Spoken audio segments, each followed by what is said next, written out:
예배는 뭐냐면 이 기쁨의 표현까지 가능해요. 기도로서 막 표현이 되기도 하고 이렇게 되는 것이죠. 그리고 그것은 예배로 끝나지 않고 그 감격은, 기쁨은 삶으로 바로 연결이 되는 것입니다. 이번 항상 기뻐하라 이렇게 되어 있거든요.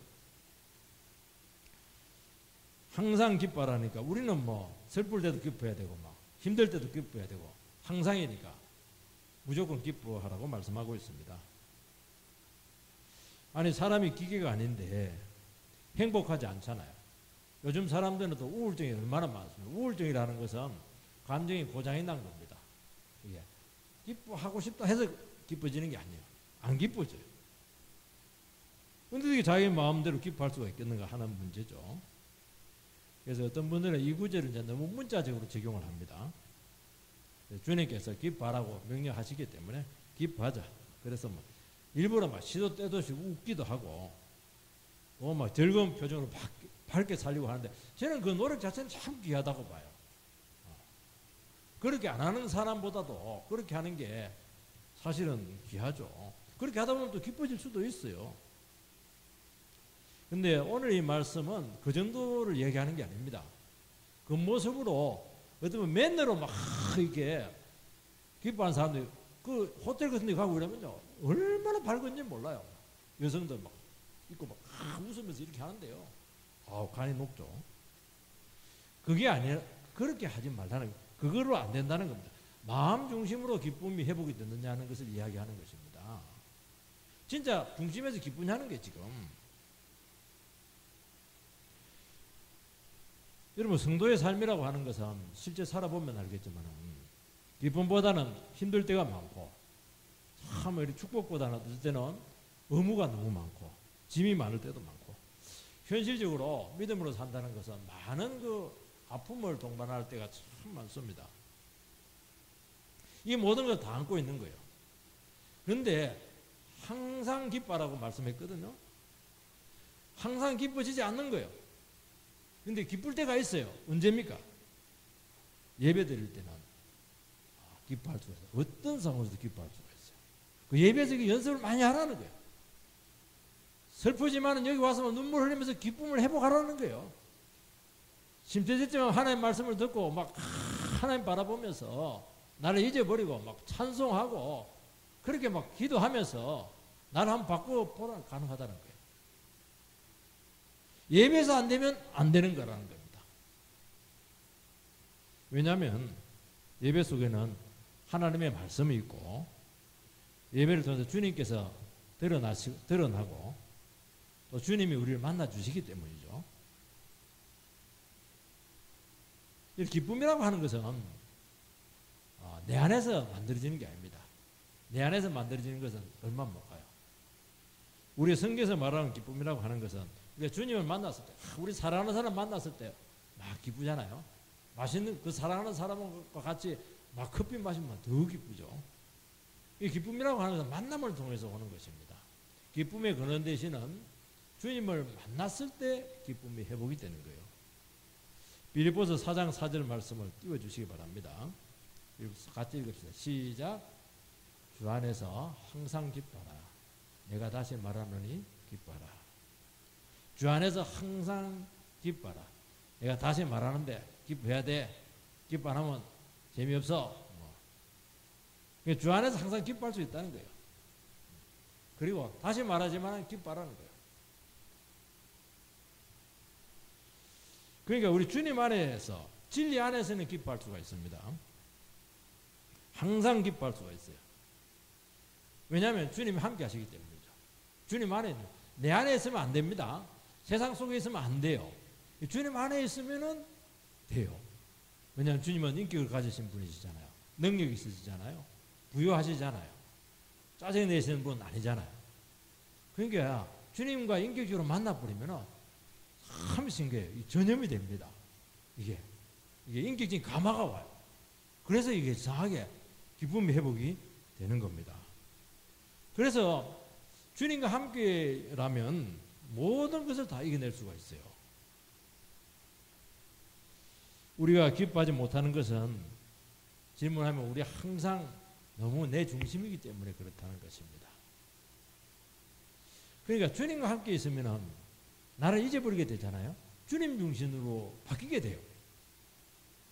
그래서 우리는 주님을 만나기 전까지는 신앙생활이 예배 드릴 때는 주님 중심인데 하나님을 향했는데 막 집에 가고 하루 이틀 지나버리면만 나한테로 그냥 집중이 돼버리는 거예요. 내 생각하고 있고 분석하고 있고 내 처지 생각하고 있고 내가 지금 잘 되고 있나, 나에게 이익이 되고 있나, 나에게 못돼 말한 사람 저거 누구야, 자꾸 이렇게 생각을 하는 거예요. 주님은 간대 없고 하나님은 뭐 아무리 찾아도 없고 원래 안 보이시지만은 자기만 자꾸 바라보니까 당연히 낙심이 되는 것이죠.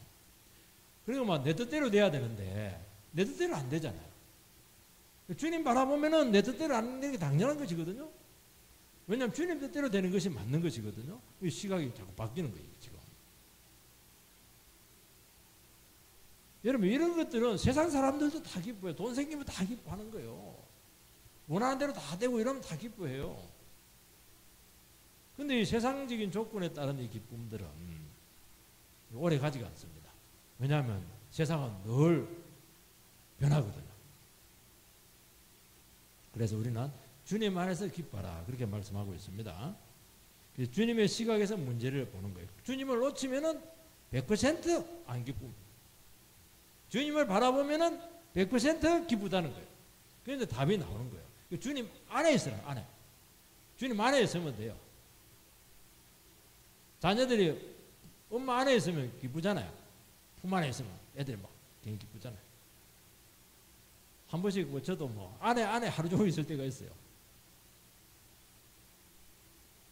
그렇게 그 서로 주님 안에 있으라는 거예요, 이게. 그리고 진리 안에서 기뻐할 수가 있죠. 왜냐하면 하나님의 말씀을 자꾸 나에게 해석이 되고 내 삶을 비춰주게 되고 그리고 그 나의 모습을 보여주기도 하고 나에 대한 이렇게 뜻도 보여주기도 하고 이렇게 하면은 삶의 안정성이 와요. 야, 내가 걸어가는 이 삶이 이게 잘못된 게 아니구나, 탈선된 게 아니구나. 지금은 상황이 좀 어렵고 불투명하지만 내가 잘 걸어가고 있구나. 또 주님께 이야기해요. 계속 믿음을 그렇게 걸어가. 주님께 지지를 해주니까 안정성이 오거든요. 그래서 덜 흔들립니다. 근데 이게 확인이 안 되면요, 굉장히 사람들이 불안해. 한마디 해버리면은 막 그냥 삶에 그냥 밑둥이 흔들려 버리게 되는 것을 많이 경험하게 되는 것입니다. 우리는 주님 안에서 이미 중요한 문제들이 다 해결이 되었습니다. 본질적인 근본적인 문제들이 전부 다 해결이 되었어요. 먹고 사는 문제도 해결이 되었어요. 죄도 해결이 되었어요. 내세도 해결이 되었어요. 죽음도 해결이 되었어요. 다 해결되었잖아요. 그 말은 뭘 얘기하냐니까 중요한 문제가 해결되었으니까 현실적인 문제든 얼마든지 쉽게 극복이 된다는 겁니다. 그것도 어렵게 극복되는 게 아니라 쉽게 극복이 돼요. 우리 죄 문제가 해결되었잖아요. 죄 문제. 하나님께 버림받은 인생이, 형벌받은 인생이 해결되었는데 하나님께 나를 받아줬다는 거 아니겠습니까? 죄 문제 해결됐다고 하는 것은 하나님께 나를 받아줬는데 내가 뭐 키 좀 작은 거, 내가 머리 좀 나쁜 거, 또 욕 먹는 거, 좀 돈 없는 거, 몸이 좀 약한 거, 그게 뭐가 그렇게 중요하냐는 거예요. 하나님이 나를 그냥 내 잘났다 이렇게 했는데 어렵다는 게 쉽게 말해서 내가 너를 있는 그대로 받아줬다는 거거든요. 네 잘났다는 거예요, 쉽게 말해서. 내 자녀라는 거 아니겠어요? 근데 본인은 그걸 인정을 안 하는 거예요. 우리 죽음이 해결되지 않았겠습니까? 사람들은 죽음이 해결이 안 되기 때문에 절망이죠. 결정적인 절망이죠. 근데 우리는 아니잖아요. 죽음은 천국으로 들어가는, 천국문의 입구로 들어가는 거예요. 그래서 우리는 세상에 알 수 없는 본질적인 기쁨이 기본적으로 깔려있다는 것입니다. 그래서 항상 기뻐할 수가 있는 거예요. 예배 때만 기뻐할 수 있는 것이 아니고 우리 삶 모든 구석구석 가운데서도 전부 다 기쁨을 회복할 수가 있다 하는 것을 이야기하는 것입니다. 안 되는데 항상 기뻐라, 그거는 안 되죠. 하나님 너무 심한 거죠. 우리를 괴롭히는 거죠. 되니까 그렇게 이야기하는 겁니다. 항상 기뻐라는 거예요.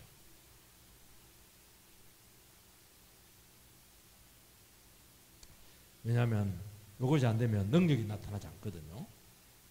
우리 고난 중에 있을 때도 기뻐할 수 있는 것은 하나님의 뜻이기 때문입니다. 하나님이 고난 중에도 함께 하시고 반드시 축복의 길을 이끄신다는 것을 알거든요. 고난 중에 더 큰 은혜를 체험할 수 있거든요. 그래서 우리는 절대로 절망하거나 좌절하지 않습니다.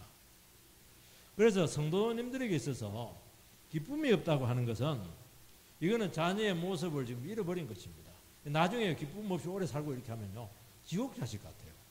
하나님 자녀 같지가 않아요. 그 구원 자체가 막 흔들려 버립니다. 이게 내가 이제 하나님 자녀 맞나 지금 스스로 아니 임금님 왕자님인데 서로 막 거지가 되어가지고 그렇게 그냥 이렇게 살아가는 겁니다. 그것처럼 비참한 게 어디 있어요? 그리고 기쁨을 잃었다고 하는 건 싹 다 잃은 것입니다. 왜냐하면 성도님들의 제일 중요한 건 기쁨인데 기쁨이 없으면 아무것도 못해요. 기쁨이 있으면 모든 걸 다 사람들이 시간이 없어서 못하는 게 아닙니다. 돈이 없어서 못하는 게 아니고 힘이 없어서 못하는 게 아닙니다. 기분이 안 나서 못하는 거예요. 신바람이 안 나서 기쁨이 없어서 못하는 겁니다. 기쁨이 있으면 뭘 못해요? 다 하지. 여러분 내 중심에서 주님 중심이 되려고 하면은 물론 주님 바라봐야 되겠지만은 내가 깨져야 돼요. 왜 못 바라봅니까? 계속 내 틀 안에 있으니까 안 보여지는 거예요 이게. 여러분 아무리 많이 가졌고 유복한 그런 삶을 살아가는 사람들도요 막 들어가 보면 기쁘게 살아가지 못해요. 왜냐하면 자기밖에 모르거든요. 객관적으로 부족한데 정말 기쁘게 살아가시는 분들이 있습니다. 그런 사람들은 자기 부인이 너무 잘 돼 있어요. 나중에 자기가 없어. 근데 막 너무 기쁘게 살아가요. 사람 말대로도 그냥 쉽게 넘어가 버리고.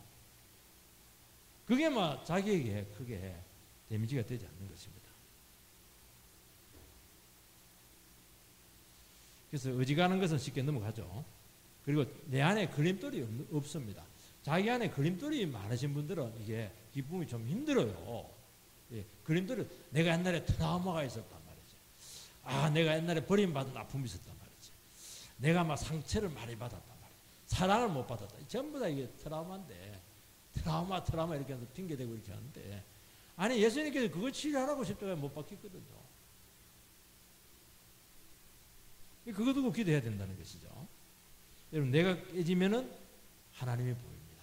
하나님의 뜻이 나타나요. 이웃이 눈에 들어와요. 나의 좁은 세계에서 넓은 하나님의 세계가 보이기 시작하면서 내 세계가 굉장히 작아져요. 내게 그 중요치가 않아요. 너무 큰 걸 봐가지고 내게 이게 뭐 아무것도 아니에요. 그러면서 이 외부와 연결이 되는 겁니다. 사람들이요 사람이 많다고 해서 풍성한 게 아닙니다. 내하고 연결권이 막 끊어져 버렸어요. 왜냐하면 자기 폐쇄적으로 있기 때문이죠. 그러니까 우리는 이제 주위를 볼 수가 있고 이웃에게 다가갈 수가 있는 겁니다. 사람들이 자신감이 없어서 못 가거든요. 사람들이요 못 다가와요. 자신감이 없어가지고. 왜냐하니까 막 무시당할지 모르니까. 내 안에 주님이 살아있으면 괜찮아요. 그리고 내가 이미 속사람이 강해졌습니다. 왜 못 다가옵니까? 왜 연결이 안 돼요? 왜 못 찾아가요? 왜 사람을 받아주지 못해요? 내가 자신이 없으니까. 내 속사람이 너무 부실하니까. 다른 사람을 축복할 수가 없죠. 그렇게 하니까. 여러분 나를 깨야 됩니다. 나를 깨지 못하면 반드시 고립되고 영적 부여를 누리지 못하는 것입니다. 그리고 관계를 맺고 이렇게 할 때도 지속적이지 않아요. 겉으로 막 웃고 이렇게 하고 그 줄 없어. 여러분 부여하면 관계의 깊이에서 지속성에서 오는 거거든요. 성도들의 교제는 이게 돼야 되는 거예요. 몇 마디 해보면 할 말이 없어요. 왜냐하면 모르니까. 그러니까 내면이 부실하고 강건하지 못하고 하나님 바라보면서 하나님께 부여함을 누리지 못하고 주님 앞에서 내가 자유를 누리지 못하니까 스스로 자기를 구속하는 거예요. 다가가지도 못하고 다가가더라도 오래오래 교제가 안 되는 거예요. 이게. 끝나는 거예요. 이게. 그게 굉장히 불행한 거 있잖아요. 내 안에 뭐 모든 게 있으면 내 안에는 5%밖에 없어요. 모든 부유한 것은 다른 사람부터 주님께 체험받게 돼 있거든. 교회 안에서 95%는 다른 사람부터 봐야 된다는 거예요. 이게.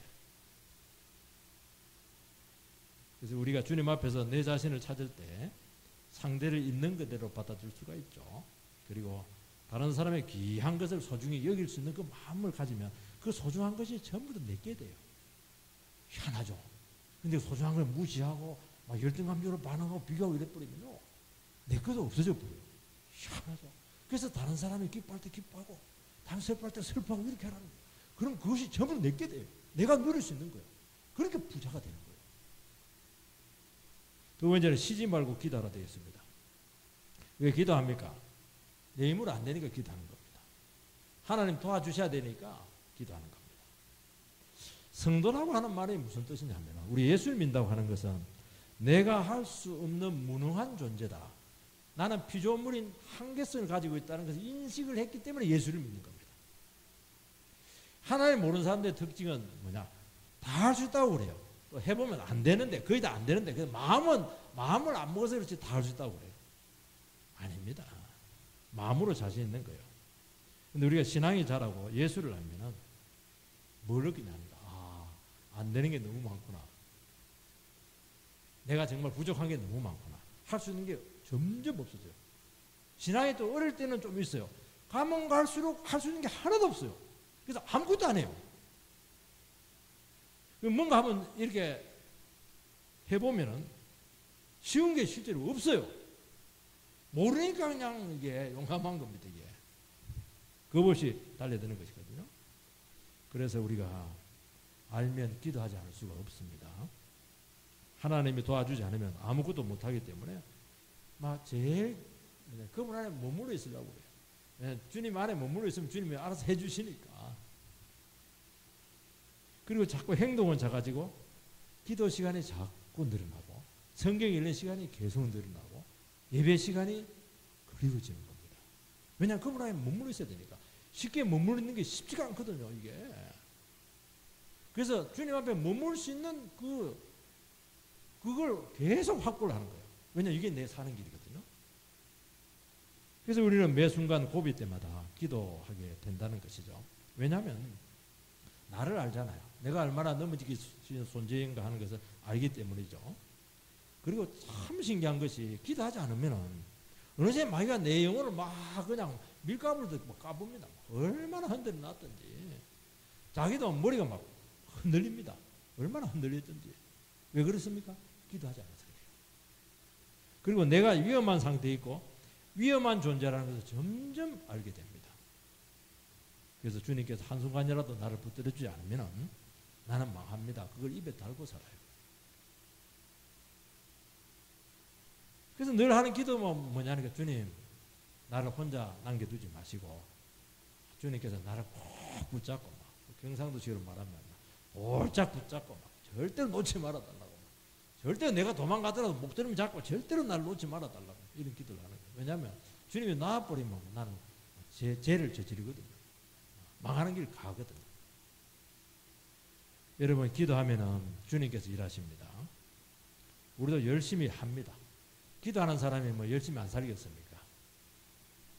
네, 결정적인 것은 기도로서 전부 다 결정이 난다는 것을 알기 때문에 더 기도에 매달린다는 거예요. 저도 열심히 설교 준비합니다. 설교 준비했다고 해서 이게 능력이 나타난 것도 아니고 사람이 변하는 거 아닙니다.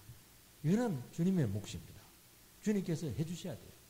그래서 마지막까지 주님을 의지할 수밖에 없는 겁니다. 여러분께서는 자녀를 양육하고 있지만 자녀는 하나님께서 키우십니다. 정말 아이들 보면은, 자녀들 보면, 어릴 때 보면 눈에 넣어도 정말 아깝지 않지만은 어느 순간 재성이 드러나면서 감당이 안 될 때가 온다는 것입니다. 그래서 한계를 많이 느끼게 되게 되고, 정말 정직한 부모님은, 정직한 엄마들은 기도의 엄마예요. 전부 다 위대한 인물들 뒤에는 전부 다 기도의 엄마들이 다 버티고 있습니다. 왜 그러냐니까 이 사람들 원래 기도를 잘해서 그런 게 아니고 애를 키워보면 알잖아요. 기도 안 하면 안 된다는 걸 알거든. 이게 하는 짓 보면 너무 위험하니까 막 기도가 막 저절로 나오는 거예요. 자녀에 대해서는 자유할 수 있는 사람이 없거든요. 그러니까 막 기도가 되는 거예요. 그래서 나중에 보면은 자기 부모님이 막 못 고칠 이런 기질들, 이런 불신앙들이요. 자녀 한 몇 명, 한 한 서너 명 키가 나오면 자기가 바뀌어 있는 거예요. 그게 참 신기해요. 쉬지 말고 기도하라고 되어 있는데 이것은 쉬지 말고 기도하라는 것은 문제가 있을 때마다 기도할 때마다 자꾸 맡기라는 거예요. 자꾸 맡겨야 돼요. 왜냐하면 내가 붙들고 있어도 안 되거든요. 근데 우리는 뭐냐니까 기도하면서 맡겼다가 또 집에 들어오면 자기 손에 또 가져와요. 하나님께 맡긴 걸 빼앗아 옵니다. 새벽 기도 때 맡겨놨다가 집에 가서 또 그냥 걱정하고 있는 거예요. 자꾸 인생이 무거워지는 것입니다. 그래서 자꾸 맡기라는 겁니다. 그리고 우리가 기도하면 할수록 또 맡기면 맡길수록 미처 못 보던 문제들이 계속 생깁니다. 그러니까 기도가 점점 깊어지는 거예요. 또 기도하는 거예요. 그래서 신앙은 뭐냐? 신앙은 하나님께 맡기는 능력입니다. 그거 재주입니다. 그 재주를 여러분들께서 아셔야 됩니다. 신앙은 하나님 내 문제를 하나님께로 넘겨드리는 거예요. 그걸 잘하는 거예요. 그래서 영적으로 깨어있으면 기도하게 됩니다. 왜냐하니까 못 살게 돼 있어요.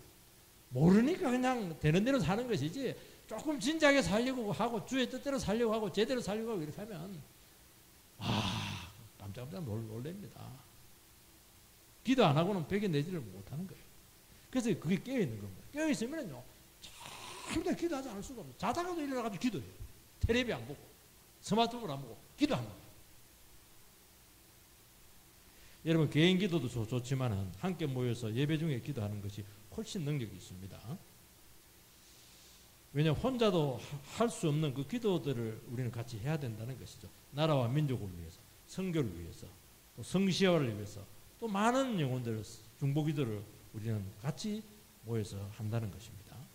교회 지도자들 위해서, 또 진리를 위해서, 교회의 거룩함과 연합을 위해서, 사회 정의를 위해서, 사회의 그 자유와 그 긍휼을 위해서 기도하는 거예요.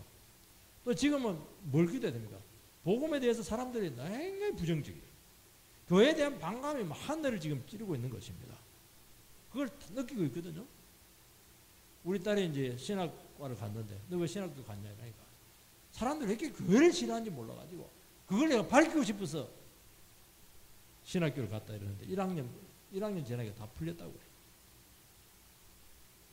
세계 평화와 정의를 위해서, 환경을 위해서, 가난하고 억눌린 자들 위해서, 지금 우크라이나 전쟁을 위해서. 우리는 우크라이나 전쟁이 너무 멀다고 생각하는데 그 먼 게 아니에요. 바로 우리 코앞의 문제예요. 그게. 그 문제 터지면은 우리 주위에 있는 나라들 다 문제가 터지게 될 텐데 다 연루될 텐데 바로 우리의 문제라는 거예요. 거리가 멀으니까 뭐 멀다고 생각하는데 먼 게 절대 아니에요. 이게. 바로 우리의 문제고 내 문제고 우리 자녀들의 문제라는 거예요. 여러분 하나님 백성들이 기도하지 않을 때 평화가 오지 않습니다. 그리고 굉장히 더뎌요. 우리나라 성장의 그런 밑바탕에는 성도들의 기도가 반드시 함께했습니다. 교회 부흥과 우리나라의 그런 부흥은 함께 갔죠. 왜냐하면 우리나라는 기도 안 하면 안 되는 나라거든요. 항상 북한에서 불받아 만든다고 그러고 늘 전쟁의 위협 속에 있고 주위 나라들이 막 세계에서 최고로 강한 여러분 우리나라가 작은 나라가 아닙니다. 한반도는요 영국하고 똑같아요. 독일 정도는 안 되지만은 유럽에 가면 중정도는 되는 나라예요. 인구도 5천만이면 북한하고 합해버리면 8천만이잖아요. 작은 나라가 아니에요. 굉장히 큰 나라예요. 근데 와 중국이 크고 러시아가 크고 일본이 크니까 정말 너무 작은 나라로 우리는 막 위축이 되어 있는 거예요. 우리나라 사람들은 굉장히 위축이 되어 있어요. 세계 10대 경제 강국이라고 그러는데 우리나라 백성들은 아무도 못 느껴요. 그게. 워낙 옆에 큰 놈들이 있어가지고. 경제적으로, 지정학적으로, 근원적으로 생존이 불가능해요. 이 성도님들은 말 안 해도 모이면 막 나라를 위해서 기도하고, 지도자를 위해서 기도하고, 교회를 위해서 기도하고, 그렇게 자동적으로 되는 거예요. 왜냐면 이거 아니면 못 살거든. 저도 목회를 해보고 이렇게 하면은, 교회 행사나 중요한 문제를 두고 같이 기도한 것과 하지 않는 것은 차이가 너무 큽니다. 기도하지 않으면 반드시 시험이 와요. 어려움이 반드시 옵니다. 그래서 항상 우리는 주님께 주님을 알게 해달라고 뜻을 알게 해달라고 기도하는 것입니다. 왜냐하면 아는 만큼 기도하게 되고 기도한 만큼 능력이 나타나게 되는 것이거든요. 그래서 우리가 예배하면서 기도하는 거예요. 주님의 뜻이 나타나니까. 그래서 그 기도는 예배 드리고 말씀 듣고 기도하는 것은 무조건 이루어진다는 거예요. 세 번째는 범사에 감사라고 말씀하고 있습니다. 기도를 하면 하나님께서 일하십니다. 하나님께서 일했으니까 내가 한 것 아니니까 자랑을 일단 안 해요. 그리고 감사를 합니다. 여러분, 기도한 영혼이 감사합니다. 기도 안 한 사람은 절대로 감사 안 해요. 불평하죠. 원망하죠. 그래서 예배 중에 감사가 굉장히 중요합니다. 감사 예물을 더 드리잖아요. 감사한 것, 이것들 굉장히 중요한 것들이에요. 여러분, 하나님의 창조 세계에서 우리에게 물질적인 축복이 오지 않겠습니까? 예수를 통해서 구속적인 축복을 우리가 누리지 않겠습니까? 그러니까 그 두 개만 봐도 감사가 너무 큰 거예요. 은혜 받으면 감사합니다. 은혜 못 받으면 불평합니다. 낙심합니다.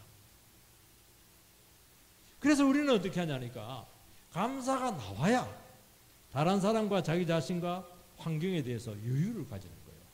왜냐하면 주님께 일하실 것이고 또 하나님께 받은 게 많기 때문에 여유가 있는 거예요. 내게 없는데 어떻게 다른 사람을 도와줘요? 내가 지금 궁색한데 어떻게 다른 사람이 좋은 말 해요? 나쁜 말 하지. 다른 사람에 대해서 항상 깎아내리고 나쁜 말 하는 사람들은 자기가 하나님 앞에서 은혜를 못 받으니까 그런 말이 나오는 거예요. 내가 행복한데 왜 행복한 말을 못 해줍니까? 여유가 없는 거예요. 여유가. 그래서 우리는 가까운 사람들의 그 대하는 태도를 보면서 내가 지금 감사하고 있는가 하는 것을 가늠할 수가 있어요. 말이라도 잘해주고 칭찬해주고 그 격려해주고 축복해주고 그게 전부 다 자기에게 오는 거예요. 자기의 영적인 상태를 보여주는 것입니다. 그럼 주님께서 일하시죠. 원래 사람들의 특기는 원망, 불평이죠. 죄인이기 때문에 그렇다는 겁니다. 왜냐하면 하나님께로부터 너무 멀어졌기 때문에 그래요. 하나님을 의지하지 않기 때문이죠. 자기중심적인 신앙인에게는 특징이 감사가 없어요. 우리나라 말에도 보면 말이 씨가 된다 그런 말이 있습니다. 일본 사람들은 이제 말의 그 파워를 뭐라고 하냐, 을령이다. 말씀 원자에다가 영혼 영자. 말 속에는 영혼이 있다고 그들은 믿었습니다. 이 변화심리학자라고 아주 유명한 거성이 있죠. 앤서니 로빈스라고 하는 이 사람인데 아시아의 어떤 부족은 두 단어가 없다고 해요. 싫어한다, 미워한다. 거기는 싸우지를 않는데요. 단어 자체가 없대요.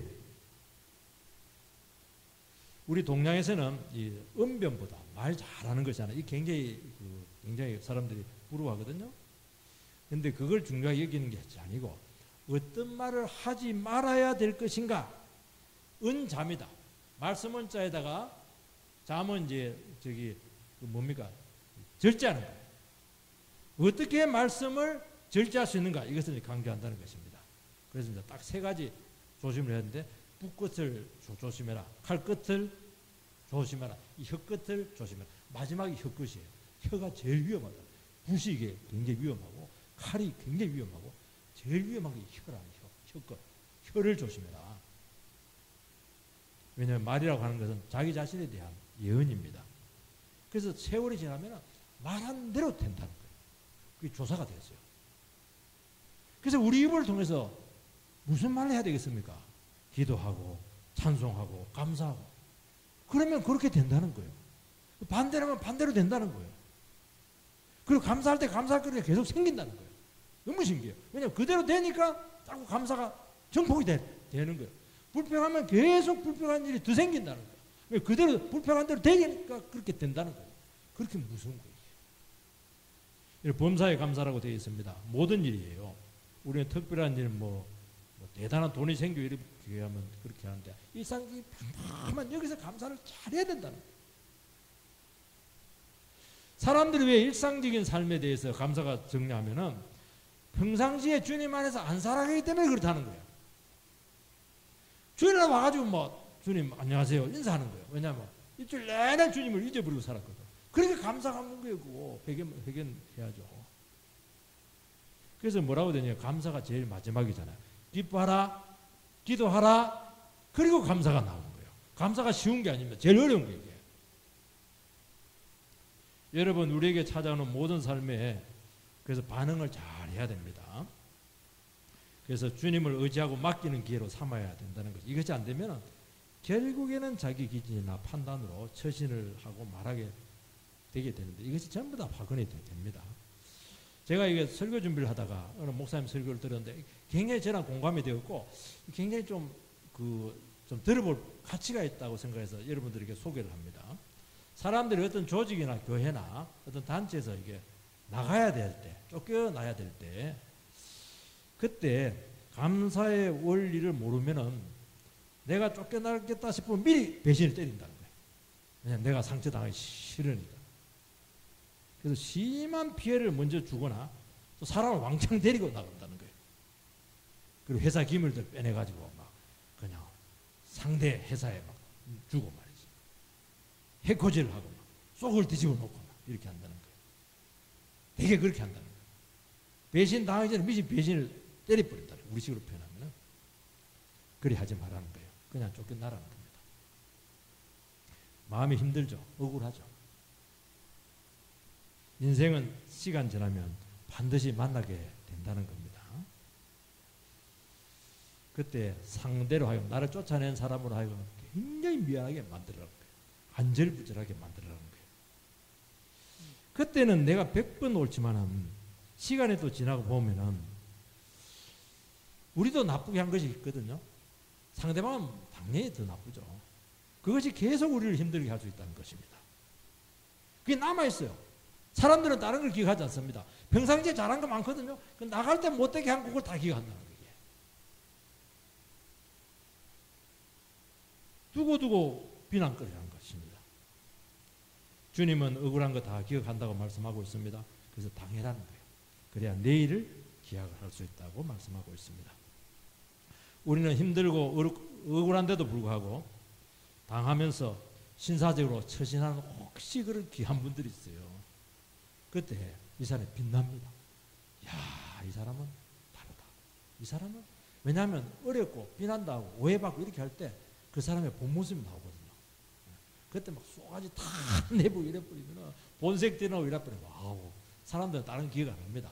모세도요, 잘했다가 마지막에 막 그냥 화낸 그거 기억하잖아요. 하나님 굉장히 책망했거든요. 그렇게 하지 말아요. 마지막을 잘하는 마지막을. 그리고 억울하게 쫓겨난 사람에게는 그것이 그 사람에게 두고두고 재산이 된답니다. 나중에 더 각광을 받아요. 하나님 앞에서 보면 아직 덜 준비가 되었고 아직 주님의 때가 아니고 그때는 어렸다는 거예요. 나는 100번 놀아도 주님 봤을 때는 아직 아니라는 거예요. 자기 자신을 죽이고 내려놓고 그 처지를 온전히 감사로 받아들일 때 신앙이 놀랍게 자라게 되고 그때 인생이 막 폭발적으로 자라게 된다는 겁니다. 그래서 우리에게 일어나는 모든 일들은 버릴 게 하나도 없다는 거예요.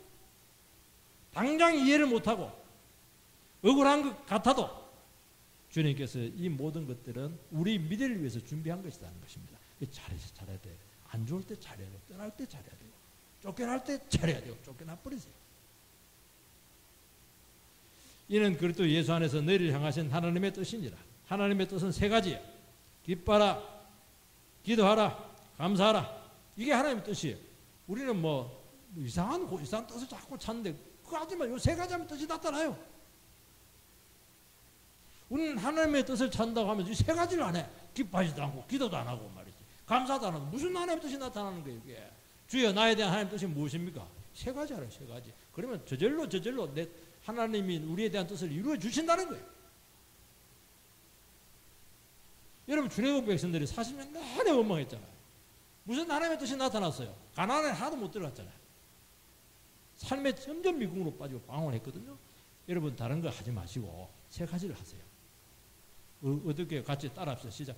기뻐하자, 기도하자, 감사하자. 그러면 다 된다는 거예요. 쉽잖아요. 생각하기에 따라서는 너무 고상하게 생각하지 마세요. 단순한 겁니다. 그렇게 해서 꼭 승리하는 인생이 되기를 주의 이름으로 축원드립니다.